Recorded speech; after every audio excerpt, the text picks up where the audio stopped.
Drishyam part 3 শুধু একটা Malayalam cinema না, পুরো ইন্ডিয়ান সিনেমা ইন্ডাস্ট্রি অপেক্ষা করছিল এটা কবে রিলিজ হবে, কারণ এই সিনেমাকে ঘিরে যে লেভেলের ক্রেজ আছে সেটা সত্যিই অন্যরকম। পার্ট 1 আর পার্ট 2 মানুষ যেভাবে রেসপন্স দিয়েছিল ঠিক একইভাবে পার্ট 3কেও 100% সাপোর্ট দেবে, বরং পার্ট 1 আর পার্ট 2 থেকেও এক ধাপ বেশি হিট হবে পার্ট 3। মুভিটা এখনও অনলাইনে রিলিজ হয়নি, তাই ট্রেলার কাট দিয়েই ভিডিওটা তৈরি করতে হয়েছে। তাই আপাতত মন দিয়ে গল্পটা উপভোগ করুন। সিনেমা শুরু হয় দৃশ্যম পার্ট 2 এর এন্ডিং থেকে। পার্ট 2 শেষে কোর্টের রায় আসে যে জর্জ কুট্টি বরুণকে মারেনি। এরপর জর্জ কুট্টি বরুণের বাবা মাকে তাদের ছেলের শেষ কৃত্যের ছাই ভিড়িয়ে দেয়, সাথে একটা চিরকুট লিখে জানায় যে সে আর কোনো ঝামেলা বা সমস্যা চায় না। এরপর থেকেই শুরু হয় পার্ট 3 এর গল্প। শুরুর দৃশ্যে একটা থিয়েটার দেখানো হয়, সেখানে জর্জ কুট্টি আর তার পুরো পরিবার বসে সিনেমা দেখছে। মজার ব্যাপার হলো সেটাও দৃশ্যম সিনেমাই।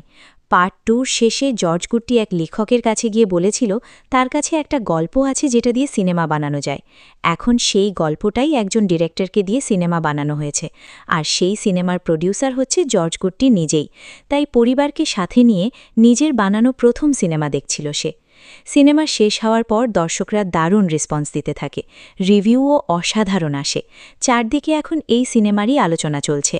অনেকে বলছে এই সিনেমা পুরো মালয়ালম ইন্ডাস্ট্রিকে অন্য লেভেলে নিয়ে গেছে।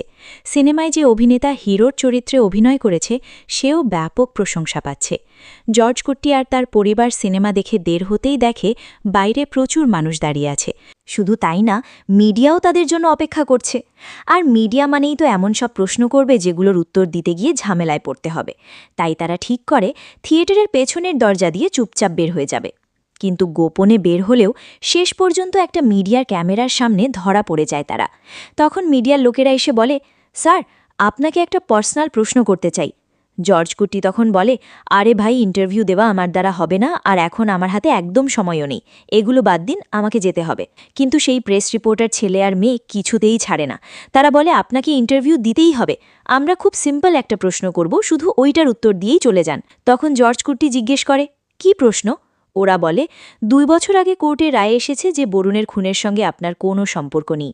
ডিএনএ রিপোর্টেও কনফার্ম হয়েছে যে সেটা অন্য কারোর লাশ ছিল।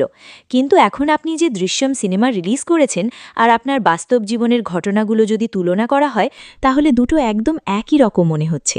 তাহলে এ ব্যাপারে আপনি কি বলতে চান? এর উত্তরে জর্জ কুট্টি বলে, পুলিশ একটা কেসও সলভ করতে পারেনি, তাই সেই কেসটা আমার ঘাড়ে চাপানোর চেষ্টা করেছিল। আর আমি যেহেতু ওই ঝামেলা থেকে বের হতে চাইছিলাম, তাই সবাইকে শুধু সত্যিটাই বলেছি। শেষ পর্যন্ত আমি মুক্তি পেয়েছি। এরপর নিজের জীবনের ঘটনাগুলো নিয়েই একটা কাল্পনিক গল্প তৈরি করেছি, আর সেই গল্প থেকেই এই দৃশ্যম সিনেমা বানানো হয়েছে। এরপর সে বলে, আমার মনে হয় আপনাদের সব প্রশ্নের উত্তর হয়ে গেছে। এখন আমাদের বাড়িতে গেস্ট এসছে, তাই আমাকে জরুরি ভিত্তিতে যেতে হবে। এভাবে প্রেসকে এড়িয়ে জর্জ কুট্টি সেখান থেকে চলে যায়। এরপর দৃশ্য কাট হয়ে দেখা যায় ওই প্রেস রিপোর্টাররা নিজেদের টিমের সঙ্গে কথা বলছে। তারা বলছে, যেভাবেই হোক জর্জ কুট্টিকে ওই খুনের মামলায় ফাঁসাতেই হবে। এত বড় একটা খুন করেছে, অথচ তার মুখে একটুও অপরাধ বোধ নেই। সে নিজের পরিবারকে বাঁচানোর জন্য সব কিছু খুব নিখুঁতভাবে সামলে রেখেছে। পরের দৃশ্যে দেখা যায় জর্জ কুট্টি তার বড় মেয়ে অঞ্জুর জন্য পাত্র খুঁজছে। দুজন ঘটক এসে জর্জ কুট্টি আর তার স্ত্রী রানীর সঙ্গে বিভিন্ন সম্বন্ধের কথা বলছে, কিন্তু কোনো সম্পর্কই ঠিক হচ্ছে না। আর যদি কোনো সম্পর্ক ঠিক হওয়ার মতো হয়ও, তখন ছেলের পক্ষ থেকে জর্জ কুট্টি আর তার পরিবার আর বরুণ কেসের কথা মনে করে বিয়েতে রাজি হয় না। ঘটকরা এই কথাগুলো রানী আর জর্জ কুট্টিকে জানায়। এই কথা শুনে রানী খুব কষ্ট পায়। সে বলে, আমরা তো ওই কেস থেকে মুক্তি পেয়েছি, কোর্টও প্রমাণ করেছে যে ওই খুনের সঙ্গে আমাদের কোনো সম্পর্ক নেই। এত প্রমাণ থাকার পরেও মানুষ সেই ঘটনাটাকেই ধরে বসে আছে, আর কেউ বিয়ের জন্য এগিয়ে আসছে না। তখন জর্জ কুট্টি ঘটকদের বলে, ঠিক আছে, লোকাল কোনো ছেলে লাগবে না, অন্য জায়গা থেকে পাত্র খুঁজুন। এরপর আবার দৃশ্য পাল্টায়। এদিকে জর্জ কুট্টির দৃশ্যম সিনেমা বিশাল সাকসেস পেয়েছে। সেই আনন্দে পুরো পরিবার খুব আনন্দ করছে। এই সাফল্যের খুশিতে জর্জ কুট্টি বলে, আমাদের আরেকটা সিনেমা বানানো উচিত। কিন্তু এটা শুনে রানী খুব টেনশনে পড়ে যায়। সে বলে, হে ভগবান, আপনি একটা সিনেমা বানিয়ে সাকসেস পেয়েছেন, এটাই অনেক হয়েছে। এই একটা সিনেমাই আমাদের জন্য যথেষ্ট। এখন অঞ্জুর বিয়েটা দিয়ে আমরা শান্তিতে জীবন কাটাই। পরের দিন জর্জ কুট্টির ছোট মেয়ে আম্মু মোবাইল দেখছিল। তখন সে দেখে ইউটিউবে দৃশ্যম সিনেমা লিক হয়ে গেছে। এটা বাবাকে বলতে জর্জ কুট্টির সঙ্গে সঙ্গে সিনেমার হিরোকে ফোন করে বলে, আমাদের সিনেমা ইন্টারনেটে চলে এসেছে, এটা লিক হয়ে গেছে, আমাদের অবশ্যই অভিযোগ করতে হবে, কপিরাইট ইস্যু তুলতে হবে। তখন সিনেমার হিরো বলে, আমি কালই চলে আসছি, আমরা আইজি অফিসে গিয়ে কমপ্লেন করে আসব। এরপর জর্জ কুট্টি আইজি অফিসে যেতে থাকে। একই সময় সিনেমার হিরোও সেখানে আসছিল। আইজি অফিসে প্রথমে জর্জ কুট্টি এসে অপেক্ষা করতে থাকে। ঠিক তখন একজন রিটায়ার্ড পুলিশ অফিসার সেখানে আসে। এই অফিসারকে জর্জ কুট্টি আগেই চিনত, কারণ 2013 সালে যখন সেই কেসের তদন্ত চলছিল তখন এই অফিসারও সেই তদন্তের অংশ ছিল। অফিসার এসে বলে, আমি এখন রিটায়ার্ড, তোমরা সবাই কেমন আছো, বাড়ির সবাই ভালো তো? এভাবে ক্যাজুয়ালি কথা বলতে থাকে।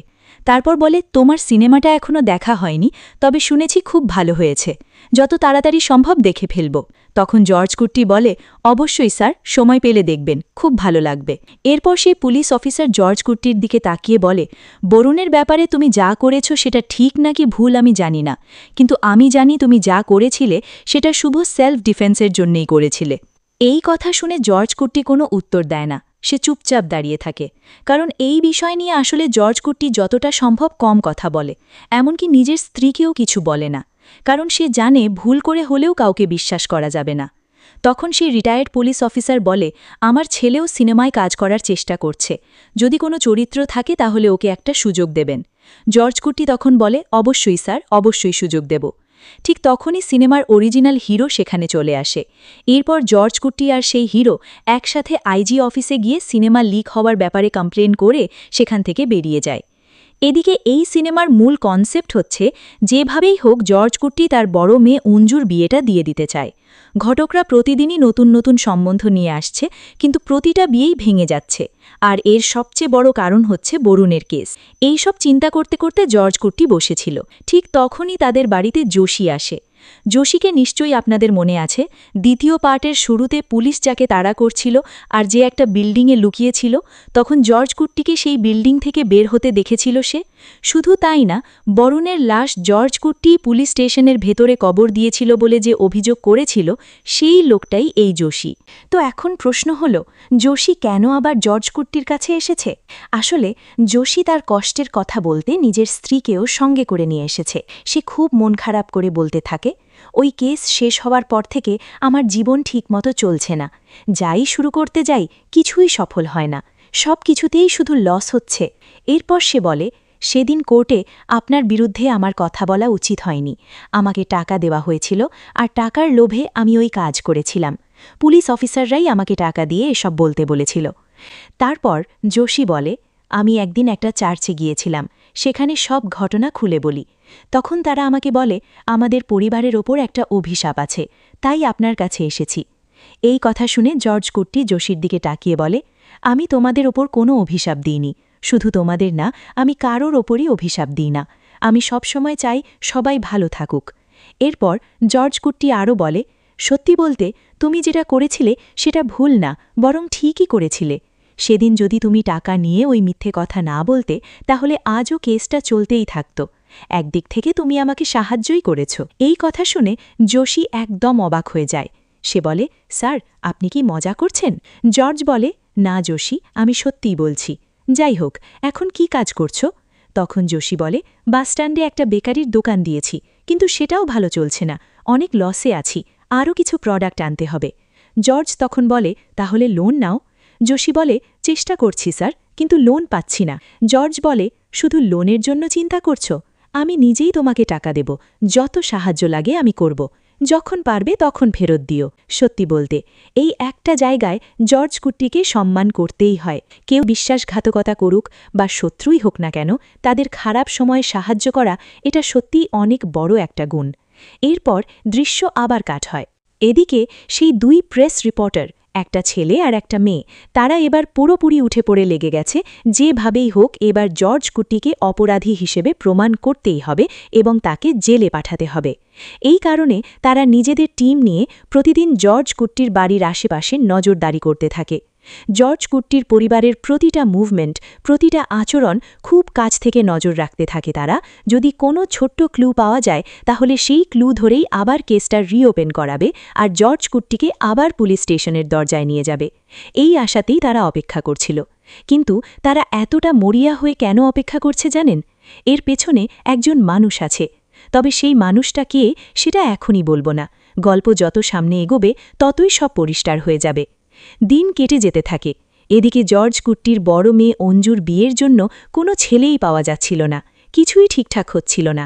তাই তারা ঠিক করে একটা ছোট্ট ট্রিপে যাওয়া যাক, একটু ঘুরতে গেলে হয়তো মনটা হালকা হবে। এরপর সবাই ট্রিপে যায়। সেখানে জর্জ কুট্টির স্ত্রী রানী এসে জর্জকে একটা গুরুত্বপূর্ণ কথা বলে। সে বলে, আমাদের মেয়েরা এখন আর ছোট নেই, ওরা বড় হয়ে গেছে। তাদের নিজেদের কিছু প্রশ্ন আছে, কিছু মানসিক দ্বিধা আছে, কিন্তু সেগুলো আমাদের জিজ্ঞেস করতে ওরা ভয় পায় বা সংকোচ বোধ করে। তাই ওদের একটা ফ্রি পরিবেশে নিয়ে গিয়ে ওদের মনের কথা শোনা দরকার। আসলে রানী এই কথাগুলো এমনি এমনি বলেনি, কারণ অঞ্জু এখনও সেই বরুণ মার্ডার ইনসিডেন্টের পর থেকে মানসিকভাবে ভেঙে পড়ে আছে। সে একজন সাইকিয়াট্রিস্টের কাছেও যাচ্ছে এবং থেরাপি নিচ্ছে।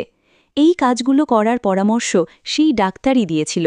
ডাক্তার বলেছিল অঞ্জুর মনে অনেক প্রশ্ন জমে আছে, সেগুলো তাকে বের করতে হবে, আর সব প্রশ্নের উত্তর পেলেই সে একটু শান্তি পাবে। এই কারণেই পরের দিন জর্জ কুট্টি পুরো পরিবারকে নিয়ে ভেকেশনে বেরিয়ে পড়ে। ভেকেশনে গিয়ে সবাই যখন খোলামেলা কথা বলছিল, তখন জর্জ কুট্টি অঞ্জুর দিকে তাকিয়ে বলে, তোমার যদি আমাকে কিছু জিজ্ঞেস করার থাকে তাহলে করো মা। তখন অঞ্জু শুধু একটা প্রশ্ন করে, এই কেসটা কি পুরোপুরি শেষ হয়ে গেছে নাকি এখনও কোনো সমস্যা হতে পারে? এই প্রশ্নের উত্তরে জর্জ কুট্টি বলে, এই প্রশ্নের উত্তর আমি দিলে ঠিক হবে না। আমাদের লয়ার এখানে এসেছে, তোমরা বরং ওনার কাছ থেকেই শুনে নাও। আসলে জর্জ কুট্টি এই ভেকেশনে তাদের আইনজীবীকেও সঙ্গে করে এনেছিল। এরপর লয়ার বলতে শুরু করে, এই কেস পুরোপুরি শেষ হয়ে গেছে কিনা সেটা এখনই নিশ্চিতভাবে বলা সম্ভব না। বাস্তবভাবে বলতে গেলে কেসটা ক্লোজ হয়ে গেছে, কিন্তু 1 বছর, 5 বছর বা 10 বছর পরেও যদি নতুন কোনো ক্লু পাওয়া যায় তাহলে আবার কেসটা রিওপেন হতে পারে, তখন সমস্যা হতে পারে। তবে সঙ্গে সঙ্গেই সে বলে, কিন্তু ভয় পাওয়ার কিছু নেই, কারণ এখন আর কোনো সম্ভাবনাই নেই। যেসব এভিডেন্স দরকার ছিল সব কিছুই শেষ হয়ে গেছে, তাই এই কেস নিয়ে তোমাদের আর চিন্তা করার দরকার নেই। এরপর লয়ার আরও বলে, আর ভবিষ্যতে যদি কোনোভাবে কেসটা আবারও ফিরে আসে তাহলেও তোমাদের শুধু তোমাদের বাবার ওপর ভরসা রাখতে হবে। তোমাদের বাবা তোমাদের জন্য অনেক কিছু করেছেন, অনেক ত্যাগ স্বীকার করেছেন, তিনি কখনো তোমাদের কোনো ক্ষতি হতে দেবেন না। এই কথা বলার পর সবার মধ্যে কিছুটা শান্তি ফিরে আসে। পরের দৃশ্যে দেখা যায় জর্জ কুট্টি লয়ারের সাথে কিছু একটা আলোচনা করছে। সে জিজ্ঞেস করে, এখন থেকে আর কোনো সমস্যা হবে না তো? তখন লয়ার জর্জ কুট্টির মুখের দিকে তাকিয়ে আরেকটা প্রশ্ন করে, আপনি তো বরুণের বডি অ্যাসিড ঢেলে পুড়িয়ে ফেলেছিলেন, তাহলে এই বিষয়টা এখনও পর্যন্ত নিজের পরিবারকে কেন বলেননি? জর্জ কুট্টি তখন বলে, না, এই কথা জানলে ওরা আরও বেশি ভয় পেয়ে যাবে, তাই আপাতত এই বিষয়টা ওদের না জানাই ভালো। এরপর দৃশ্য কাট হয়। কয়েকদিন পর আবার সেই ঘটক আসে। এসে রানী আর জর্জ কুট্টিকে বলে, প্রতিটা ক্ষেত্রেই একই ঘটনা হচ্ছে। প্রথমে ছেলের পরিবার আপনার মেয়েকে পছন্দ করছে, বাড়ি পর্যন্ত এসে কথা বলছে, কিন্তু হঠাৎ করেই সব ক্যান্সেল করে দিচ্ছে। এরপর ঘটক বলে, আমার এখন মনে হচ্ছে কেউ ইচ্ছা করে এসব করছে। এই এলাকারই কেউ ফোন করে আপনার মেয়ের সম্পর্কে খারাপ কথা বলছে। আমি একটা ফোন নম্বর পেয়েছি, এটা তদন্ত করলে সব জানতে পারবেন। এই বলে সেই নম্বরটা জর্জ কুট্টিকে দিয়ে দেয়। তারপর জর্জ কুট্টি সেই রিটায়ার্ড পুলিশ অফিসারের কাছে যায় যার সঙ্গে আইজি অফিসে দেখা হয়েছিল। সে ওই নম্বর দিয়ে তদন্ত করতে বলে। তদন্তের পর জানা যায় নম্বরটা তাদের পরিচিত একজনের। লোকেশন ট্রেস করে সেখানে যাওয়ার পর দেখা যায় নম্বরটা আর কারো না, জর্জ কুট্টির থিয়েটারের ম্যানেজারের। আর এই ম্যানেজারটাই দ্বিতীয় পার্টে ওয়াচম্যান হিসেবে ছিল। এই সত্যিটা জানার পর জর্জ কুট্টি খুব রেগে যায়। সে তাকে চড় মেরে বলে, আমার সঙ্গে থেকে আমার সাথেই বিশ্বাসঘাতকতা করছ? তখন ম্যানেজার উল্টো জর্জ কুট্টিকেই প্রশ্ন করে, তুমি কি খুব ভালো মানুষ? অন্য একটি পরিবারকে ধ্বংস করে দিয়ে শুধু তুমি সুখে থাকবে এটাই চাও? তুমিও খুব স্বার্থপর। এই কথা শুনে জর্জ কুট্টি ভীষণ কষ্ট পায়। এতদিন পর্যন্ত জর্জ কুট্টি বিদেশি পাত্রের কথা শুনলেই না না করত, কিন্তু এবার সে খুব শক্তভাবে সিদ্ধান্ত নেয়। ঘটককে বলে, বিদেশি ছেলে হলেও সমস্যা নেই, ওই সম্পর্কটাই নিয়ে আসুন। ঠিক সেই সময় জর্জ কুট্টির সঙ্গে দেখা করতে শ্রেয়া নামে একটা মেয়ে আসে। শ্রেয়াকে জানেন? দ্বিতীয় পার্টে জর্জ কুট্টিকে চার্চ থেকে একটা লাশ এনে দিয়েছিল যে লোকটা, শ্রেয়া হলো তারই মেয়ে। শ্রেয়ার ব্যাপারে বলতে গেলে সে বিদেশে নার্স হিসেবে কাজ করে। তার পড়াশুনোর পুরো খরচ জর্জ কুট্টিই চালিয়েছিল। এখন শ্রেয়ার বাবার প্যারালাইসিস অ্যাটাক হয়েছিল, তাই সে ঠিকমতো হাঁটতেও পারে না। শ্রেয়া জর্জ কুট্টিকে বলে, আঙ্কেল, আমার বিয়ে ঠিক হয়ে গেছে, আপনি আমাদের অনেক হেল্প করেছেন, তাই আপনার আশীর্বাদ নিতে এসেছি। এরপর তার আশীর্বাদ নিয়ে সেখান থেকে চলে যায়। এই সময় যে দুই রিপোর্টার জর্জ কুট্টিকে ফলো করছিল তারা এবার শ্রেয়াকেও ফলো করা শুরু করে, কারণ তারা জানতে চায় শ্রেয়া আর জর্জ কুট্টির মধ্যে আসলে কী সম্পর্ক। পরের দৃশ্যে দেখা যায় এক রাতে জর্জ কুট্টির মনে হয় যেন তার বাগানে কেউ ঘোরাঘুরি করছে। তখন সে টর্চ নিয়ে সেখানে যায়, গিয়ে দেখে কেউ একজন ঘাস কেটে একটা গর্ত খুঁড়ে রেখেছে। জর্জ কুট্টি গর্তটা খুঁড়ে দেখে ভেতরে কিছুই নেই, পুরো ফাঁকা। এটা দেখে জর্জ কুট্টি বুঝতে পারে এবার হয়তো বড় কোনো সমস্যা শুরু হতে যাচ্ছে। এরপর সে গর্তটা আবার ঢেকে দিয়ে সেখান থেকে বের হতে যায়, কিন্তু হঠাৎই দেখে সেখানে একজন দাঁড়িয়ে আছে, আর সেই মানুষটা হলো সহদেবন। সহদেবনকে মনে আছে? প্রথম পার্টে জর্জ কুট্টির কেস হাতে নিয়ে তদন্ত শুরু করেছিল যে নিষ্ঠুর পুলিশ অফিসার, সেই সহদেবনই সেখানে দাঁড়িয়েছিল। আর এখানেই মুভির ইন্টারভেল হয়ে যায়। ইন্টারভালের পর আমরা বুঝতে পারি সহদেবনের আসল উদ্দেশ্য কী। যে মেয়ে রিপোর্টারকে এতক্ষণ দেখা যাচ্ছিল সে আর কেউ না, সহদেবনের নিজের মেয়ে। মানে বাবা মেয়ে দুজন মিলে ঠিক করেছে যেভাবেই হোক এবার জর্জ কুট্টিকে হাতে নাতে ধরতেই হবে। এর পরের দৃশ্যে একটা ভালো খবর আসে, সেটা হলো অঞ্জুর জন্য অবশেষে একটা ভালো পাত্র পাওয়া গেছে। জর্জ কুট্টির পরিবারের পুরো ব্যাকগ্রাউন্ড আর পরিস্থিতি জানার পরও ছেলেটা বিয়েতে রাজি হয়েছে। একজন ছেলের পরিবার সরাসরি জর্জ কুট্টির বাড়িতে আসে। সবাই বসে কথা বলে, ছেলে মেয়েকে পছন্দ করে, মেয়েও ছেলেকে পছন্দ করে। এরপর পাকা কথা হয়, কয়েকদিনের মধ্যেই বিয়ে হবে, আর সঙ্গে সঙ্গে বিয়ের সব প্রস্তুতিও শুরু হয়ে যায়। কিন্তু এই সময় আবার নতুন কিছু টুইস্ট আসতে শুরু করে। এদিকে সহদেবন আর তার রিপোর্টার মেয়ে মিলে জর্জ কুট্টিকে ফাঁসানোর জন্য প্ল্যান করতে থাকে।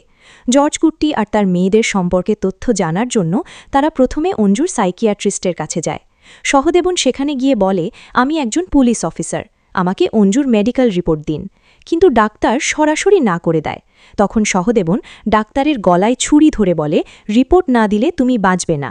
ভয় পেয়ে ডাক্তার শেষ পর্যন্ত রিপোর্ট দিয়ে দেয়।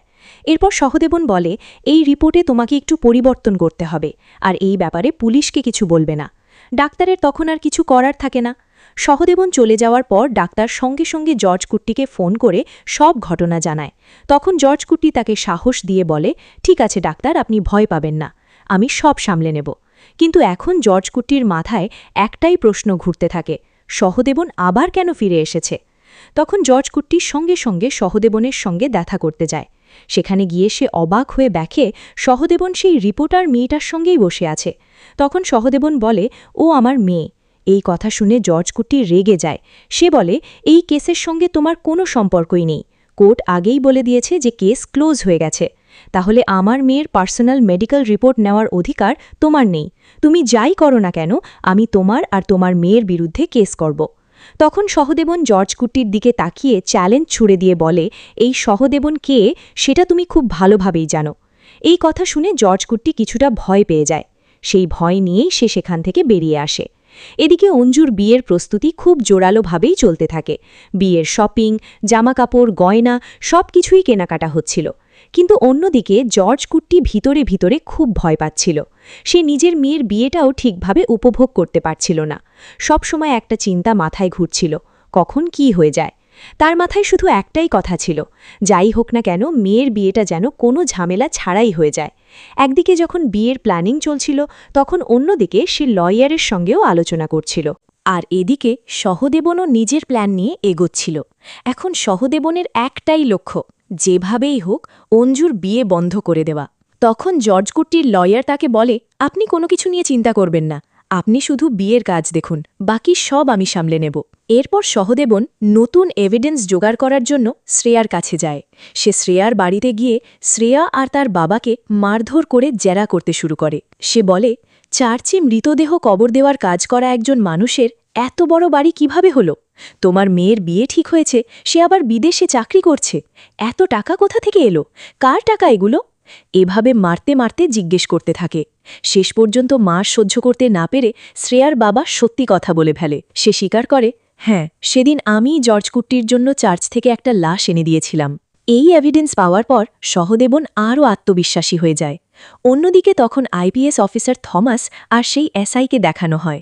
এসআই এসে থমাসকে বলে সহদেবন আবার জর্জ কুট্টির কেস নিয়ে নাড়াচাড়া শুরু করেছে। তখন থমাস বলে, ঠিক আছে, কাল ওকে এখানে আসতে বলো, আমরা কথা বলবো। পরের দিন সহদেবন আইজি অফিসে আসে। থমাস তাকে দেখে বলে, যেই কেসের কোনো দরকার নেই সেটা নিয়ে আবার কেন ঘাটাঘাটি করছো? তখন সহদেবন খুব অহংকার আর জেদের সঙ্গে বলে, এই কেস এখনও শেষ হয়নি স্যার, আমি সত্যিটা বের করেই ছাড়ব। তখন থমাস কঠিন গলায় বলে, এখন থেকে তুমি আর এই কেস তদন্ত করবে না। শুধু এই জন্য তোমাকে ডাকা হয়নি, তোমার বিরুদ্ধে একজন মহিলা অভিযোগ করেছে, চাইলে আমি এক্ষুনি তোমাকে জেলে ভরে দিতে পারি। আর সেই অভিযোগটা করেছিল শ্রেয়া। থমাস এই কথা বলে সেখান থেকে বেরিয়ে যায়। আর ঠিক তখনই এই সিনেমার সবচেয়ে বড় টুইস্ট রিভিল হতে শুরু করে। সবচেয়ে বড় টুইস্টটা এখানেই রিভিল হয়। আসলে এই কেসটা আবার নতুন করে তদন্ত করার জন্য সহদেবনের পেছনে যে মানুষটা দাঁড়িয়েছিল সে আর কেউ না, স্বয়ং বরুণের বাবা প্রভাকর। থমাস তখন বলে, প্রভাকর স্যার, এই কেস তো গত বছরই ক্লোজ হয়ে গেছে, এখন আর আমাদের হাতে কিছু করার নেই। কিন্তু প্রভাকর বলে, তোমরা বলছো কেস শেষ হয়ে গেছে, কিন্তু আমার স্ত্রী ছেলের অস্থি বিসর্জন দেওয়ার পরও শান্তি পায়নি। আমরা ইউএসএ চলে গিয়েছিলাম, কিন্তু সেখানেও সে মানসিকভাবে ভেঙে পড়ে আছে। এরপর সে আরও রেগে বলে, আমরা ছেলেকে হারিয়ে অনেক কষ্টে বেঁচে আছি, আর যারা আমার ছেলেকে মেরেছে তারা নিজের মেয়ের বিয়ে দিয়ে সুখে থাকবে, এটা আমি কখনো মেনে নেব না। যেভাবেই হোক আমি এই কেস আবার টেনে বের করব। এরপর থমাসও সহদেবন আর প্রভাকরকে সাহায্য করতে রাজি হয়ে যায়।